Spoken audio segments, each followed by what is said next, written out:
Thank you, Alyssa. Welcome to Beyond the Diagnosis presentation. We're fortunate to have two speakers with professional and personal experiences to share with you. So first, our two speakers are Lynn Perry and Kelly King, and let me tell you something about them. Lynn Perry is the project director of the Family to Family Healthcare Information Center at Parent to Parent of New York. She's also the mother of four children, ages 9, 17, 15, and 12, who she likes to call the Perry Fab Four. They all have the same nonspecific connective tissue disorder. In addition, Lynn's oldest son has autism type 1 and ADHD, and her youngest son has ADHD. Lynn's passion for the work that she does comes from her desire to help families have an easier path than her family had navigating the many systems that compromise the care of children with disabilities and complex disorders. But I'd like to say that Lynn has also been a very important resource to NIMAC over many years and many cycles of this project as the person we reach out to really understand the parent perspective, and then she guides us to whoever next we should be in contact with. Lynn is also a member of the NIMAC Advisory Committee. So let me tell you something about Kelly King. Kelly leads the Pennsylvania parent the Pennsylvania Family to Family, assisting families and giving voice to families and individual concerns for children and youth with special health care needs in community, regional, state projects and organization. She also provides outreach and education for children and youth and young adults with disabilities and special health care needs to assure that they lead rich, active lives as full members of their schools and communities. As the parent of two sons with disabilities, she's experienced firsthand the many issues that families deal with when they navigate medical, education, behavioral, and mental health systems and into transition to adult services. So I welcome Kelly and Lynn. Probably want to unmute there, right? Sorry about that. How do I share my slides? Just hit that big green button that says share screen at the bottom of your that front. would be the one that I wasn't looking at, right? Always, always, always. Hold on a sec. Here we go. So just let me bring this up. And I use Zoom a lot, probably too much, and that's why I don't ever know what's going on. So thank you. And thank you, Luba, for the warm introduction. I am Lynn Perry. I'm the project director for Family to Family Health Information Center here in New York State. I live in the Binghamton, New York area, which is upstate. If you looked at Sharon's map earlier, I am actually in the same town as both Sharon and Luba, as well as Pat. So it just happens to be there's a large NIMAC people here.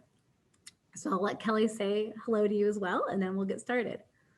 And thank you. I'm Kelly King, and I tell people I live smack in the middle of Western Pennsylvania. So I say if you fold it in half, I'm right in the middle of nowhere waving up at you.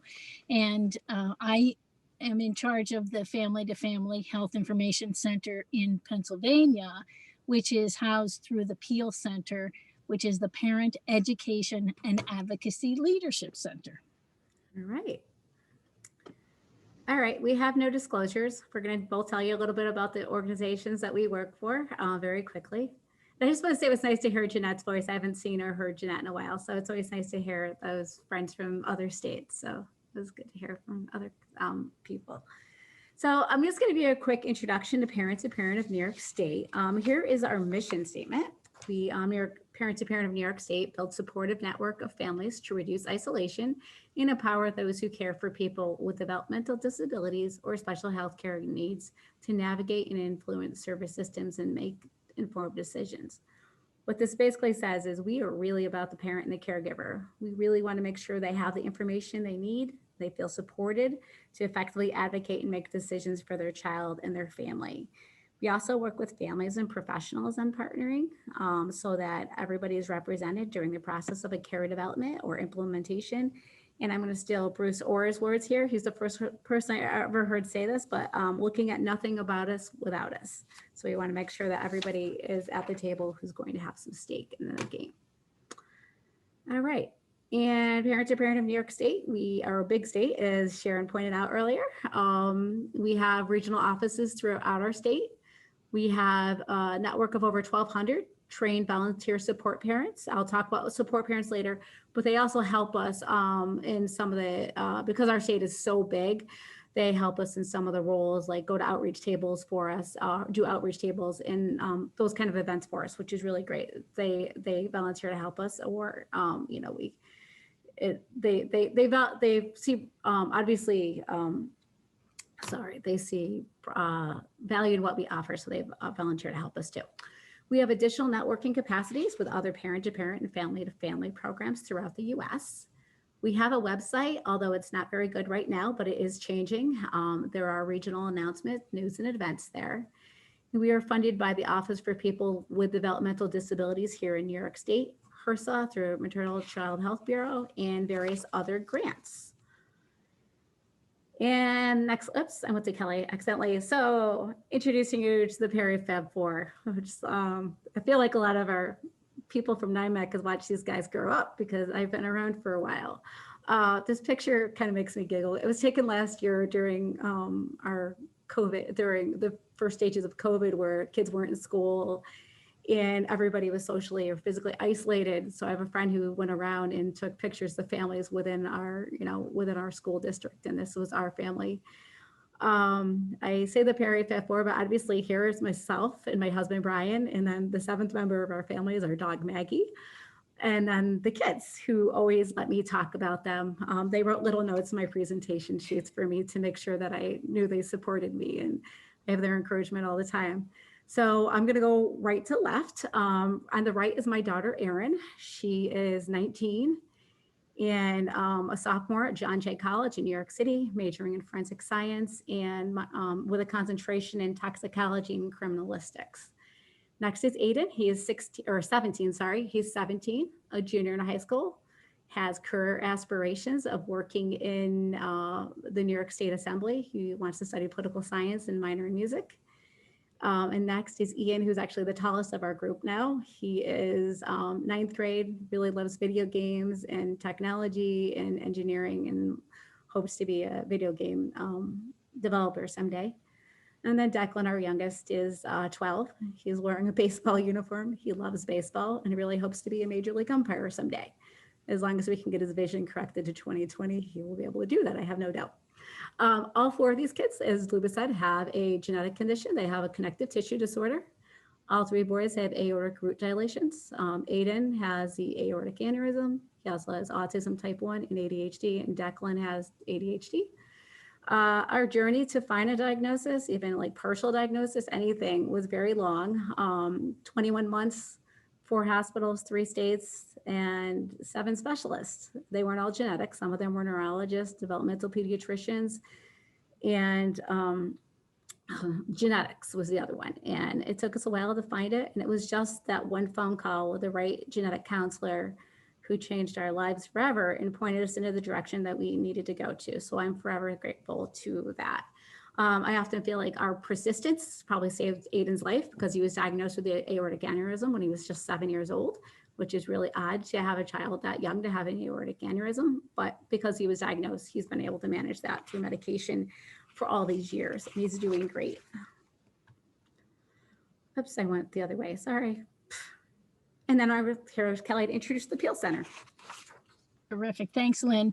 The Peel Center, as I mentioned, is, again, the Parent Education and Advocacy Leadership Center. And basically, we exist to educate and empower families who have children with special needs, as well as the individuals who support them. So medical professionals, educational professionals, anybody who's out there. And the purpose is, you know, we really want those individuals to be fully included in every area of their lives, just like anyone else would. Go ahead.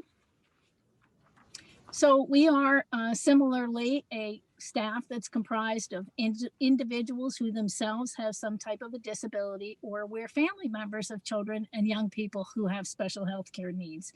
And as I said, our middle name suggests part of our work revolves around enhancing the leadership and advocacy skills of either those young people themselves or their family members. Peel is best known as Pennsylvania's Parent Training and Information Center, helping families and individuals who have educational issues. So around, supporting their special education, understanding, and then advocating for the services that their young person or their child needs. And as you have already been informed, we're also Pennsylvania's Family to Family Health Information Center. So we assist those same families pretty much with anything else in their lives outside and honestly, including education. So for the most part, all of anything that the life of an individual with a special health care need entails is under the description of healthcare through the Maternal and Child Health Bureau, through which we're funded.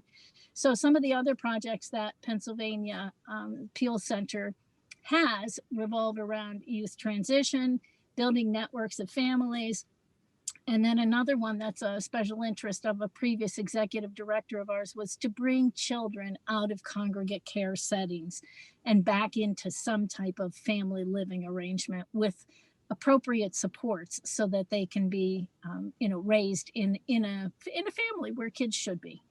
Go ahead. These are my princes. Of course, with a name like King, you might know that I'd certainly have to describe them as princes. So Scott on the left had an atypicality on his newborn screening and has a connective tissue disorder.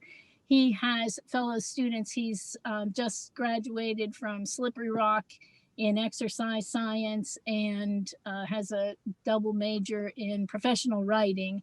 He's got his first year of undergrad in hand at 20 years old. So he'll be graduating with his doctorate in physical science, in PT rather, when he's 22. And this connective tissue disorder leaves this bowl in his chest so that his fellow students still ask him at times if he eats cereal out of that. And Sean on the right has an autism spectrum disorder. He had a whole exome done, and of course that took a while for insurance to approve. It showed some variations, but nothing that was specifically linked to his conditions. He also has a mild pectus. Go ahead, Lynn. All right. So if anyone's not familiar with the Family to Family Health Information Center, Kelly and I just wanted to go over that very briefly. We work with a very, very broad definition of who we serve. And those, it's right here, those who have or are at risk for chronic developmental, behavioral, or emotional condition, and who require health and related services of a type or amount beyond that required by children and youth generally. So it's really broad. There are 59 family to family health information centers. They're in every state. They are in the District of Columbia. They are in our tribal nations and our U.S. territories. And they are exclusively staffed by family caregivers who have children with special needs or a family member with a special needs. So let's just roll into this. Kelly's going to ask our first questions and talk about our learning objectives.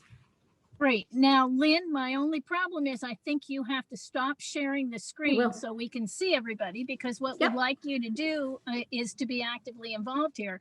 We want you to just give us a wave. So we'd kind of like to know who happens to be here today. So you get yourselves ready here. If we describe you, I want you to give me a little bit of a wave. So are you the parent perhaps of a child who has or maybe suspected to have a genetic condition? If so, please wave. Great, thanks. Then if you're a medical professional in any capacity, would you please wave? And I'm that too, because I'm a behavior specialist. So that falls under our Department of Health. Thanks so much. And then next, if you're somebody who supports families or provides them with some type of resource, would you please wave? Got a couple of you too. Oh, marvelous. Thank you. And then is there somebody that I haven't I haven't identified in one of those other three categories? Would you please wave? Okay, terrific. Thanks. Go ahead back, Lynn, and we'll take a look at what we're coming here together for. Today, we hope to give you a little bit of a perspective of some of the challenges that families face when they're raising children who experience medical complexity. We also hope that we can look beyond the surface and consider some of the feelings and perceptions and experiences of the families that you work with. it's kind of the things that they may not be telling you for whatever reason. And then lastly, we hope to give you some additional ideas as to how to help the families that you work with. All right. So let's talk about the journey. One of the videos that NIMAC showed earlier, the parents said, illustrated this beautifully. Even before a child is born, parents dream or imagine what their children will be like and what they will be able to do. Will they play the piano? Will they be an actor? Will my child love the New York Yankees as much as I do? None of them do, but that's okay. But all those hopes and dreams get altered when the child is diagnosed with a disability or special health care need. Parents often wonder what their life will be. That was illustrated in the video. And they grieve their loss of normal child development, also find it hard to recognize and celebrate what is going to be the new normal for them and the journey that they will have and the lessons they will learn from that new normal. We often joke that there's no manual for this, but there's no manual. There's lots of child development books out there about children who are typical, but not really about those with developmental disabilities. But here's what the experts say, and I really have always loved this work by Ken Moses. I'd like to introduce you to the grieving states. This is based off the work of Dr. Ken Moses, who looked at the grieving states process of parents with, or looked at the grieving process of parents with children with disabilities. And this is from the, it says right on the bottom here, the impact of childhood disability at parent struggle. So Dr. Moses compared this to kind of a roadmap where you can move freely among states or needed to when the situation caused you to do so. And this quote from Dr. Moses's work that I feel really demonstrates how the process is productive. Grieving is an unlearned, self-sufficient process that helps us move from shattered dreams to new dreams and from inaction to action. So let's explore the different stages of grief according to Dr. Moses. Denial is the big one here. And denial buys us time needed to stop the initial impact of our shattering dream, to discover the inner strength and find people and resources to help you deal with a situation for which you are not prepared, for which there is no manual for either. Anxiety, which is right over here, allows a person to mobilize their energy. Through their lived experience, parents of children with special needs go through changes that affect their attitudes, beliefs, values, priorities, and day-to-day routines. Anxiety is the inner source that allows them to redefine those elements and act based on a new perspective. Fear, right here, is the warning that alarms the person of the seriousness to the changes that are demanded when a child is diagnosed with a special healthcare need. It can either immobilize you or energize you. Guilt explains the unexplainable. Why did this happen to my child? Was it somehow my fault? It is a process itself that has to be worked through. Guilt helps us understand the individual, guilt helps the individual redefine the issues of cause and responsibility. As a mom of children with a suspected X chromosome disorder, I find myself, this can be difficult for me, the guilt associated with an X chromosome disorder, because they get their X chromosome from me. But I also focus on the positive things I've given them throughout their lives, but not their love for the Yankees, because like I said, they don't love the Yankees, so that's okay. I try to remind myself that every day, because they have great personalities and I've helped shape that as well. I recognize that guilt and I use it as a motivating factor to help other families as well.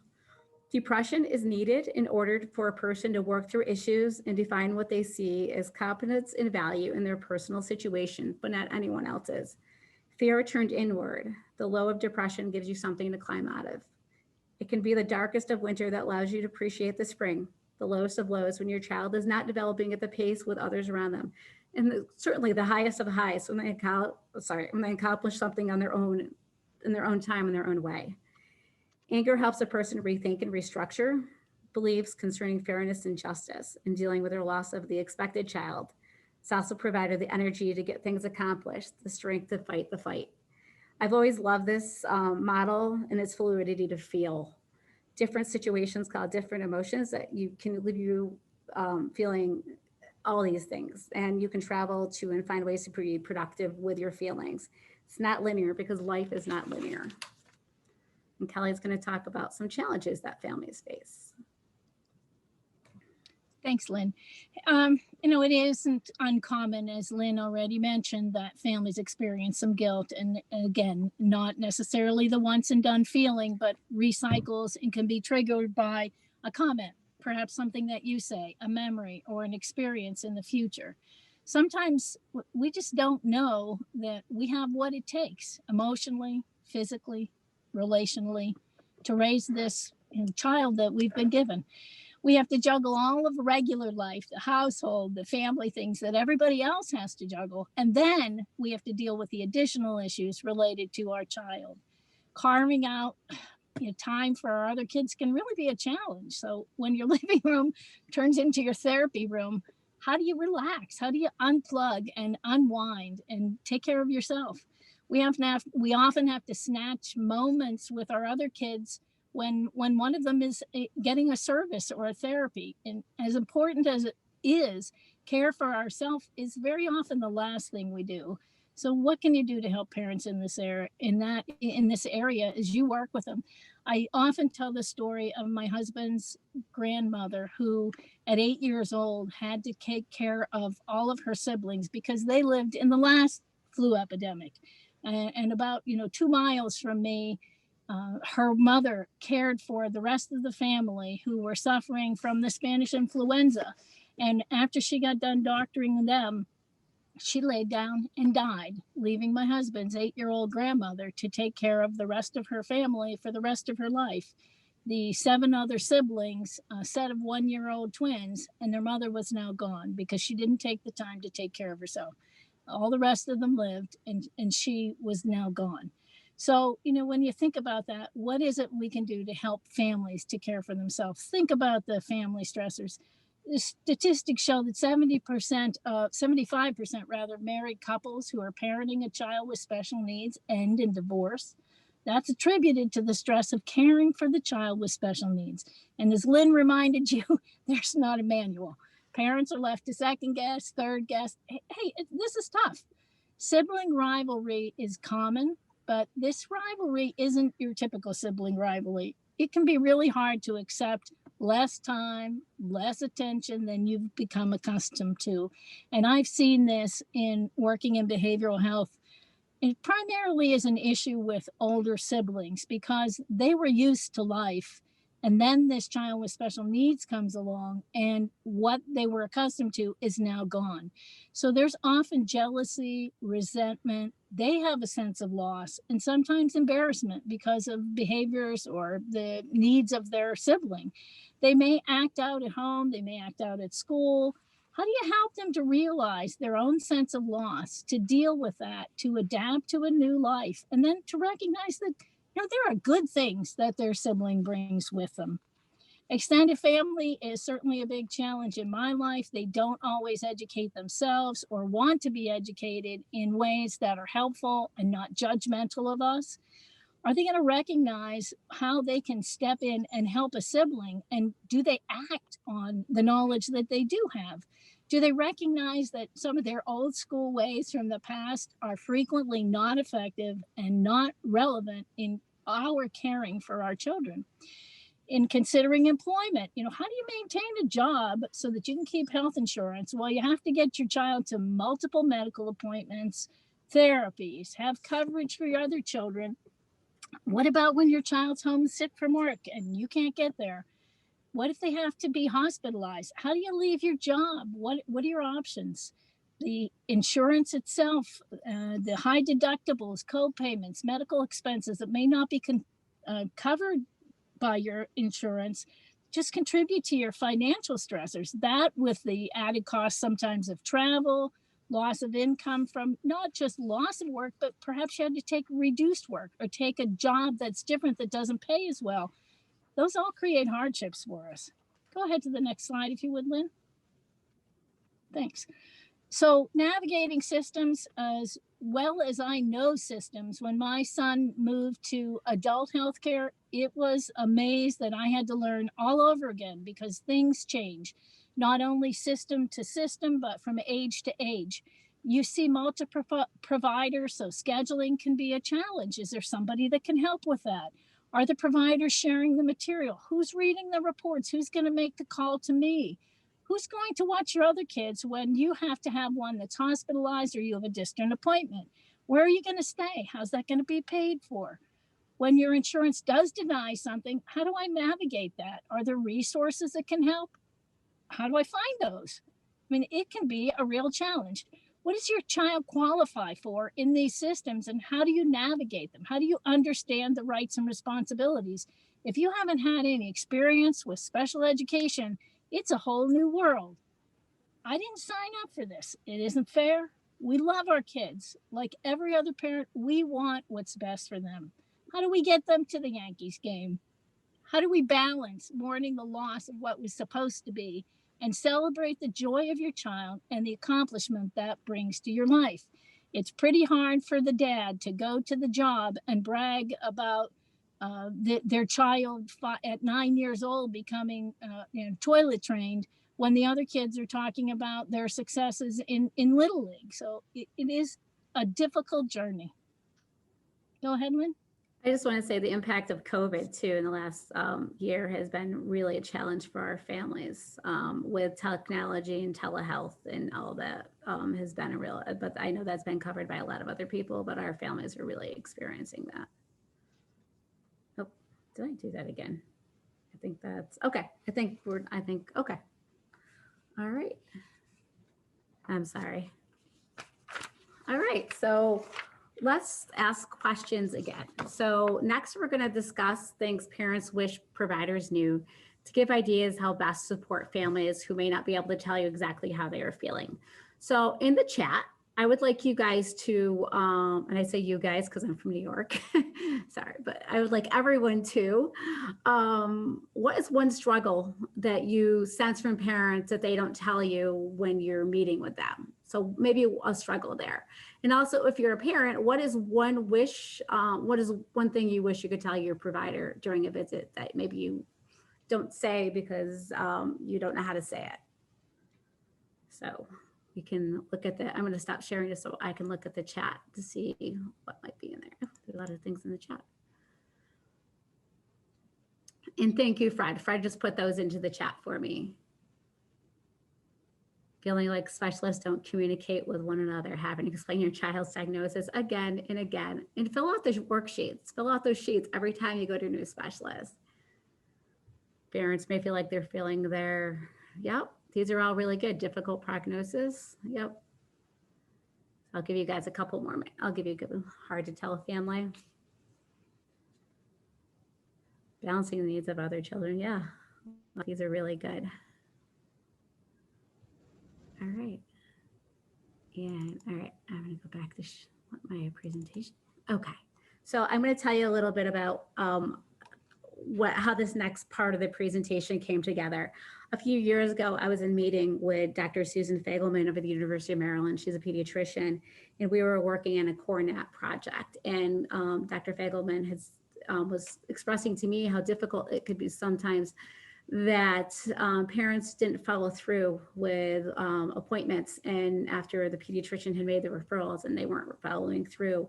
And she asked me to come up with a what parents wish doctors knew kind of publication. So I posted it to our staff and I posted it to parents I know, and I took all their suggestions and got it down to two front and back so I could have it printed.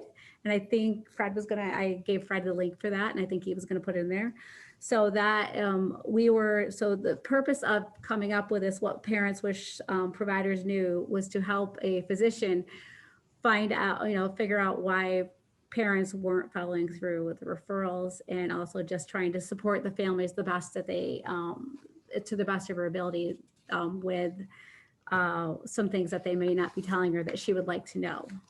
So I'm going to just say, you're going to see a lot of recurring themes here. What is really, really nice for me to hear from other speakers, Dr. Shore, Dr. Kim, Dr. Chung, all kind of touched on some of these. And as somebody who's been around for a while, we got a diagnosis in 2010. And the diagnosis process that I mentioned took us a very long time and 7 specialists.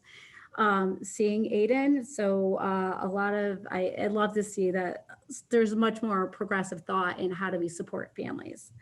So I'm just going to go through these. These aren't all of them. So there are, when Fred shares the document, they're all in there. But I just took the ones that I thought were the most pertinent out. And so I'm going to discuss those here. So number one, listen to me. Don't just hear. Listen to what my child has to say too. It takes a lot of courage on both of our parts to talk. Nonverbal cues matter, more than the words coming out of their mouth. The parents are worried about their children. Take time to make them feel comfortable. And I understand that there's only so much time for the evaluation and for the, the exam, but do your best to make them feel comfortable. Certainly if they need a translator, they need resources in their own language, make sure those are available. And also respect the expertise that the child's parent brings to the team as their child's caregiver. Speak in plain language. Medical jargon gets lost on families. I can tell you that firsthand. I might think I understand it, but then when I go out of the exam room, I may not understand it. So it's really important that you make sure that you're speaking in plain language to parents so that they can put that with one of the other balls they're juggling, and be able to grasp that ball and be able to understand it. Explain diagnostic criteria, to us in more than one way. The way you explain it may not be the way I understand it. That goes back to the plain language piece. Make sure that it's the signs and the symptoms and behaviors that I know in the child outside the appointment are important, but I may not know what to look for. So tell me what I should be looking for. And if you don't know it, admit it. And that comes from personal experience of those doctors who quite often would brush me off and not tell me what I needed to know, or just completely blow me off. The worst one was at a hospital in New York City, where the doctor told me that I come from a small town upstate and that there was lots of kids like Aiden in New York City, and that I would never know why he was the way he was, and I didn't need to know because there's nothing wrong. Obviously that's not true since Aiden has the aortic aneurysm. So I always keep that story, but that story is something that I hold with me and I help other families using. If you don't know it, I appreciate honesty. When you mask your insecurities behind detached interactions, the relationship suffers. I understand being unsure, confused, and even fearful about how you might be feeling too. And I will respect you for telling me that, when we can work forward together. I had one doctor say, I don't know, but let me just see if I can find someone to help you. And I still have tremendous respect for him today. And I've run into him at NIMAC meetings, so he still remembers me and my son, which is, great. If you think I'm imagining things, be very careful. I didn't include this in the last time I did this, because this is one of those that might be hard for everyone to hear, but a lot of parents are made to feel like they're imagining things. And they don't take our perspective into, what we're seeing into real account. So just be careful what you tell parents. Is it possible that what I'm saying is true? Is it possible that you just don't know? Telling me I'm imagining things or you're making me feel dismissed is going to immediately amplify my worry and concern. And it's going to put me in a difficult situation where I'm not able to focus on my conversation with you. If you're giving my child a diagnosis, understand that you're about to change our whole world. The words you say will resonate with me forever. Please try to understand and respond to the emotional impact, whether it's tears, anger, or numbness. I may need to digest and collect my thoughts before I can ask questions. That doesn't mean I'm in denial, and have someone available for me when I'm ready to ask questions. Provide me with information that is evidence-based research regarding my child's diagnosis. Don't assume I can find it myself. You don't want me using Dr. Google. I know that's true. So provide me with the information that I'm going to need, so that when I'm on my own time back at home where things are quiet and I'm ready to deal with this, I can look over the information you've given me. Let me know I haven't done anything wrong as their parents. And that's important to families to hear. They might need to hear it more than once. A lot of guilt's going to go on. A lot of people are going to assume things without having the information. We've talked about family issues. Family members, people that they know that parents are friends with, are going to make assumptions, and parents are going to have to really hear from the doctor that it's not their fault. Find a way to get information to my other child's parent. Kelly mentioned we can't always have both parents at visits. I was always been fortunate to mostly always have my husband there. But provide me with some information that I can share with the other parent outside the appointment. If it might be something, if it might be possible, we can connect later with the other parent, particularly if you're giving us test results, and make sure both parents are available is important too. And Lynn, I don't know if you like me, my ears shut off when I'm emotionally impacted. So I process things in my own time, at my own speed. It's helpful to have some written information to go along with me, maybe some trusted and reputable websites so that I can do some research on my own and formulate some questions. That I hear that from a lot of people. I can't hear when you've just unloaded a diagnosis that could be life-changing on me. I hear that from my teenagers as well. We talk about those transition years where we want to give our kids, have our kids have the, best information about their diagnosis. And I always think, I have a son with he processes things way differently than I do. So I always think of how would Aiden hear this information, and how would he need that information explained to him, and how go back later, what information would he need? Absolutely. And my son has been dating a young lady for some time, and he's often had conversations with me about having children and the impact on his children. I'm not the best person to answer that in consideration of his genetic profile. So, again, making sure that the individual, as they're getting older, has a pretty good understanding of their conditions and the potential implications. Right. All right. Making decisions that impact my child is scary for me. Definitely scary for me. I want to be involved, but I may not want to be in charge. You have expertise in this area. What information can you give me to help me make those decisions, and how can you be part of the decision-making process as well?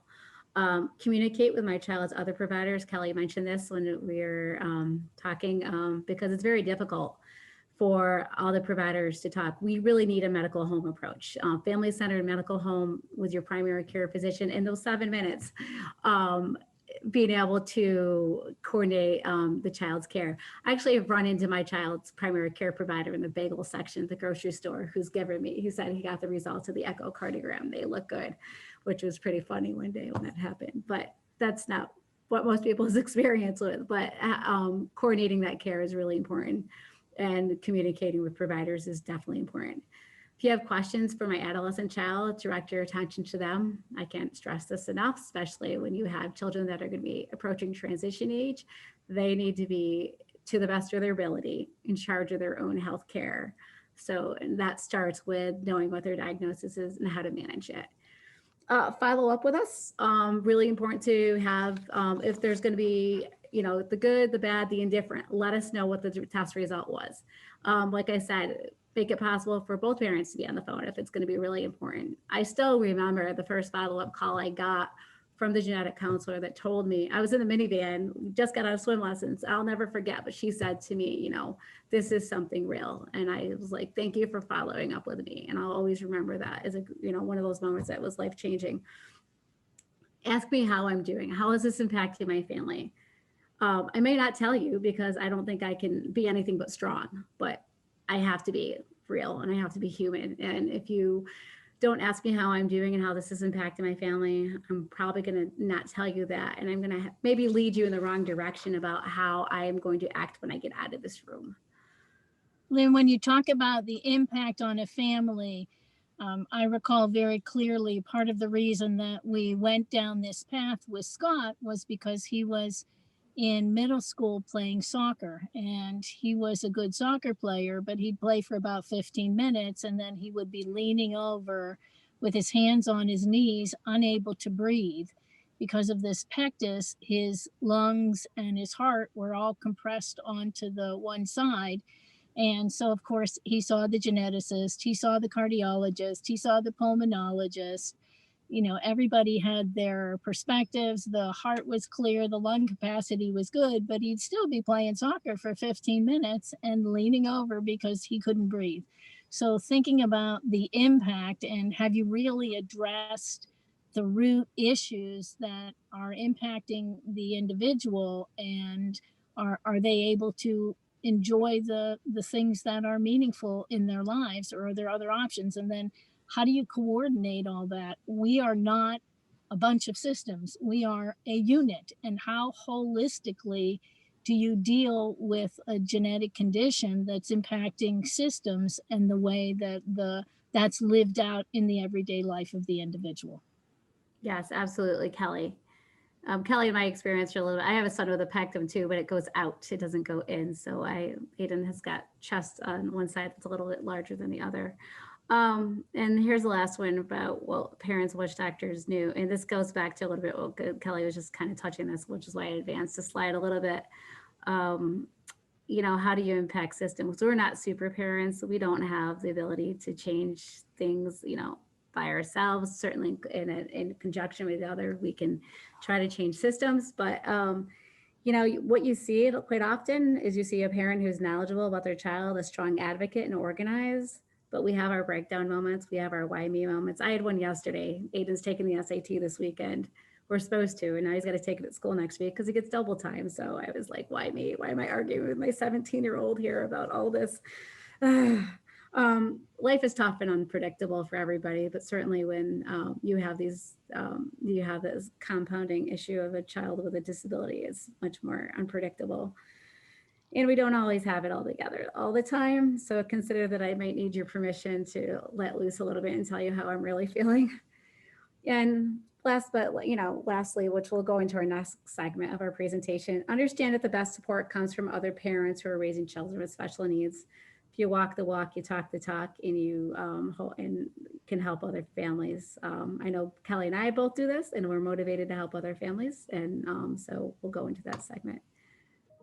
Okay. And so Kelly, I'm going to let you do the fist of 5. Terrific. Thanks. I wanted to say one thing, and go I ahead. hate to be, sexist in any way, but my husband is one of those ones that likes to fix things. And I understand that's kind of something in, certain individuals. And unfortunately, this isn't something that they can fix.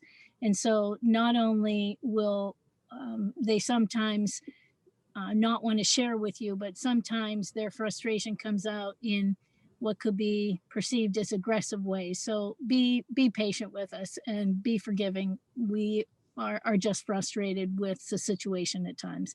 So once again, we would love your input. And this time we're going to ask you, so in just a moment, Lynn's going to take this screen off and show you what we're doing here. We're going to do a fist to 5. So on a scale, oh boy, I got to put that right in front of my face with this background here. On a scale of 0 to 5, I want your input first to show, do you feel confident in where to direct families when there's a need? So 0, I don't have any idea. I have no idea. And I feel really confident about where I can send families to get help. So fist to 5, would you show us now? No Kelly, idea. what I did is I took Real down the spotlight. So if anyone wants to put themselves in gallery view so you can see everybody on the screen, you can click the view button in your upper right-hand corner and change to gallery view, including you. And Thanks, Erica. also you can answer in chat if that's not available. Perfect. So 0 to 5, fist to 5. Okay. Okay. Great. So not fully confident, but Lynn's going to give you some great suggestions as to some ideas as to how you can give families some more connections. Terrific. All Thank right. you. Thank you, guys. All right. So Kelly and I were talking about this the other day. We bounce back off one another because this is how we talk to each other as well when we're have a chance to meet when we were at NIMAC or at Family Voices. Our experiences are very similar. So we just we work well together, complementing each other. So let's talk about what a lot of states have. I know New Jersey talked about this, is a parent matching program or support parent program. Lynn, we're not seeing your slides. Oh, you're not. I'm sorry. That's weird because it says I'm sharing it. So it says let me go back and let me figure out what's going on. Okay. Let me try this again. I'm sorry. It told me you were. Are you seeing them now? Yes. Okay. I'm not sure what happened before. I apologize. So whether, with Kelly's organization and my organization, your first contact will be somebody certainly who has a child with special healthcare needs. You call us and we can be support for you as well. Our organization really relies on our parent matching program and talking to a parent who's been there. I always tell parents I'm here 20 hours a week, so I can't possibly do all the support that I would like to do. I have to work for Team Perry at some points in the day too. So we offer parents and caregivers the opportunity to connect with one of the parent, with a parent caregiver of an individual with a similar disability or same or similar disability, special healthcare need, or family situation through a parent matching program. And that's a situation where they can talk to someone who's been there. We can tailor it too. I have a parent now who's wanting to more of a parent partner where they would meet weekly. And then we have parents who are kind of like, I just have one question I want to ask another family, and they move on from there. So whatever the parent needs, we try to make their request and get these get a support parent for them. I'm thinking family situations, you might wonder what family situations might be a little different. Foster care, kinship care, traveling for care. I've talked to quite a few families about that. And then I just realized, I just remembered we have some other examples later on in the slide. So, all right. So when parents feel that no one else understands what they are feeling, Oh shit, my ass. No. Uh-oh, someone's dog is probably not behaving. Okay. All right. So what is a support parent? So a support parent is a parent or caregiver of a person with a disability or special healthcare need. They are trained by our organization. We train them. We go through about an hour-long training to talk to them about effective listening, how to support families and how to really be there for them. A parent who has been there, what we call walk the walk, and knows the importance of connecting with other families. We give them guidance on talking over the phone, since most of that is where it happens, and how to share their stories and to be in a manner that's going to be helpful while practicing active listening. All right. And then, most parents react the same way when a child has a disability or a situation comes out that they feel they need to talk to somebody else. They're in shock, they're panic, denial, anger, fear, sadness, hope, and acceptance. And we have, we look for similar experiences and feelings, whether it be ourselves when they call, I talk to families all the time, and it takes me back to a time when my children were much younger, and I remember the feeling that these families have. But, it's always nice when I can connect with another parent as well, so they can have the comfort of one-to-one dialogue. We offer a wide range of disabilities and family situations for which there's no support group. I know Facebook is a big deal in having the support groups on Facebook, but a lot of families reach out to us because they want to talk to someone that's more local. Is there anyone that's regional in your area that they can talk to, that maybe they can meet for lunch or something? So that's been really helpful to families. So just a little bit about how our support parent works here in New York State. Their support parent matching. Parent to parent New York State regional coordinators gather information from the parent requesting the match. The coordinator selects the appropriate match for the requesting parent. We coordinate with both the requesting parent and the support parent. We exchange information, and then we connect with them afterwards to see how everything went, or they send us the information that they want to share with us about how the information went. So either we reach out or I reach out, one or the other. And then these are just some, Kelly, I actually have you down for this. You can go over this. You did indeed. And so years ago, I had a support parent for, my children's needs, and I have for several years additionally volunteered and served as a support parent for other parents. So while Pennsylvania's Peel Center does not run the parent-to-parent group in Pennsylvania, I very often refer families to them so that they can get a connection with somebody who has similar issues. Unfortunately, I've sometimes run into barriers where a family has a diagnosis of a rare genetic condition and there just are not other parents who have experienced that. So there is a national organization as well, and the families are sometimes able to connect that way. But having somebody who understands the challenges and the impact of having a child with a disability is huge. We often are very isolated. That was before COVID. So unfortunately, that just has made it worse for some of us. So keeping a connection is really up to the parent and who's the support parent and the parent who's calling in. When there are not other ways to be connected, can eliminate some of that isolation and feel that connectedness. You can let your guard down. You can be honest. You can feel connected. They give you the feeling of, again, somebody that's walked in your shoes and perhaps understands why you can't live up to the standards that other people expect of you. The person who gets it because they live it. And, you know, maybe they even love the Yankees too. Okay. And these are all the different things that we, they're feeling less isolated, gain resources from lived experience, better connected with their community, especially if you find one in their community, able to show them what those resources might be. Less stress, find their voice, permission to feel, permission and courage to take care of oneself. We call it care for the caregiver. And Kelly mentioned that's really important. How do you find that time and how do you do that? And permission and reminder that they're not alone. They're not doing anything wrong. I'm sorry. And permission to live at their own standard and take everything one day at a time. So those are all things that you receive as a support parent. This is a combined Kelly and my experience with being a support parent. We don't have much time, so you can just look here.